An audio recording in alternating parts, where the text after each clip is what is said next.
talk about the date for a minute. If we're right on this, James very well could be the very first or earliest New Testament book ever written. Let me give you some reasons for that if I could. First of all, the book makes no mention of the temple's destruction, which happened in AD 70. So the book was obviously written before AD 70. Secondly, the martyrdom of James is generally put around AD 62 to 63. You obviously can't write a book after you've been martyred, so you have to push the date even earlier. It's got to be written before AD 62 to 63. There is no mention in this book of some of the things that you read about in Paul's letters. Basic doctrine developed in Paul's letters. The body of Christ, the coming apostasy, the union of both Jews and Gentiles in the body of Christ. Those kind of concepts are absent from the book of James, which would push it pre-Pauline writings. Beyond that, you don't have a highly developed Christology that you have, for example, in John's Gospel, Paul's epistles. So this seems to have been written before that well-developed Christology theologically was presented, so that would push the date even earlier. There's also no mention of Gentile inclusion in the early church. I mean, the whole early church was Jewish. You don't even have a Gentile convert into Christianity until the conversion of Cornelius, which is in Acts chapter 10. And it's not until Paul, and I have actually a map on this. It's not until Paul from Antioch leaves the borders of Israel and launches off into his first missionary journey. That map there is a picture there of his first missionary journey. That the Gentiles start coming into the church, getting saved in droves, and that's when the church really starts to where the Gentiles actually start to enjoy a majority population in the church relative to the Jews. So James makes no reference to Gentile inclusion. I mean, as you read this, you wouldn't even think there's any Gentiles saved yet. So since Paul's first missionary journey happened, we believe, about AD 48 to 49, this pushes the date of the book of James even earlier than AD 48 to 49. Beyond that, it's kind of interesting. The book of James mentions concepts recorded in the Sermon on the Mount, but he doesn't say. You can find it in Matthew chapter 5, verses 33 through 37. Over in James chapter 5, I think it's verse 12, there's a very clear reference to something that Jesus said in the Sermon on the Mount, but James doesn't say. You'll find this in Matthew's Gospel, which indicates that the book of James could have been written earlier than Matthew's Gospel, which church history has always claimed Matthew as the first of the four Gospels. So James' epistle could be written even earlier than Matthew's Gospel, which pushes the date of the book of James even earlier. Beyond that, and I have it here on my list of things, there is a reference to a very early primitive congregational style of worship. So, for example, if you go over to James 2, verse 2, it shows you where this group that James is addressing, where exactly they were meeting. And in James chapter 2, verse 2, it says, "For if a man comes into your assembly with a gold ring and dressed in fine clothes," and there also is a poor man that comes in dirty clothes. So there it's going to be addressing James 2, favoritism within the church, favoritism within the assembly.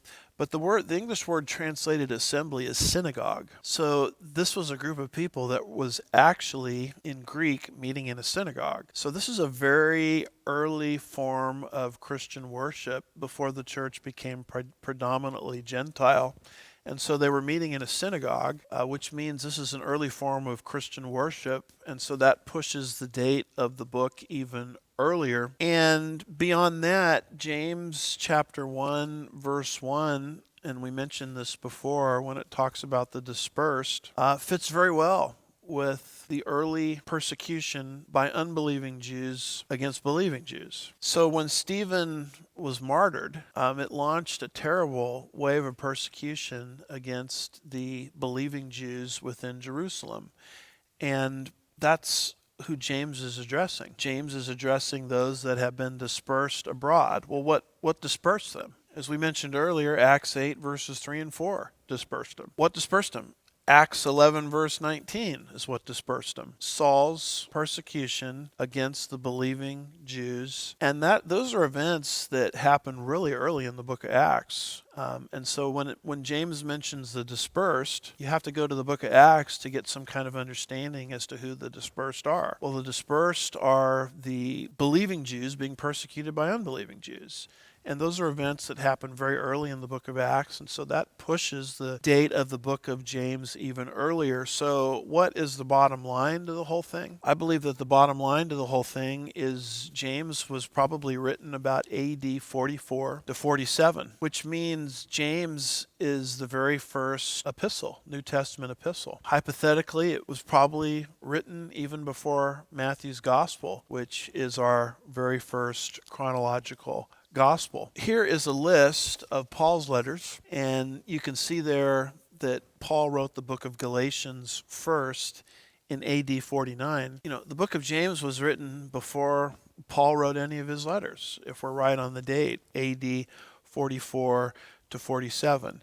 Now, why is this important? Because a lot of people try to pit James against Paul. A lot of scholars will say, well, James was polemicizing against Paul. Well, how could that be? James was written before any of Paul's letters were even in existence.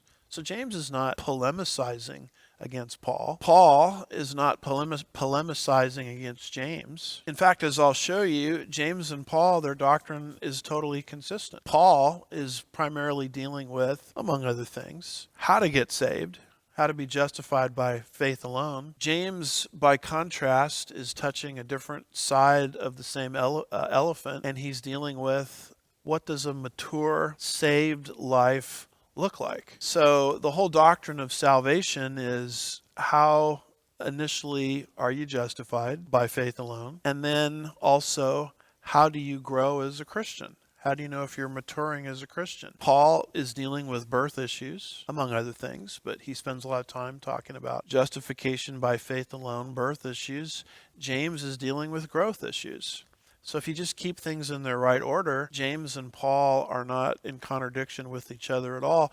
And by no stretch of the imagination can you draw a mindset that says James is polemicizing against Paul when James is writing before Paul's writings even were in existence. In fact, what you're going to see as you go through the Bible is James, the half-brother of Christ, and Paul working together. So they're not enemies at all. You'll see that in Acts 15, 12 and 13, Acts 21, verse 18, Galatians 1, verse 19, Galatians 2, verse 9, and verse 12. James and Paul are not adversaries, they're friends. Now, Martin Luther did not like the book of James. He called it an epistle of straw. He put it in the Luther German translation into the, today what we would call an appendix. And he basically drew a wedge between Paul and his doctrine of justification by faith alone and James. And there's really no need to do that, because James and Paul, if you understand that they're touching different sides of the elephant, they're touching different sides of the same doctrine of salvation, actually are not enemies at all, but actually are friends.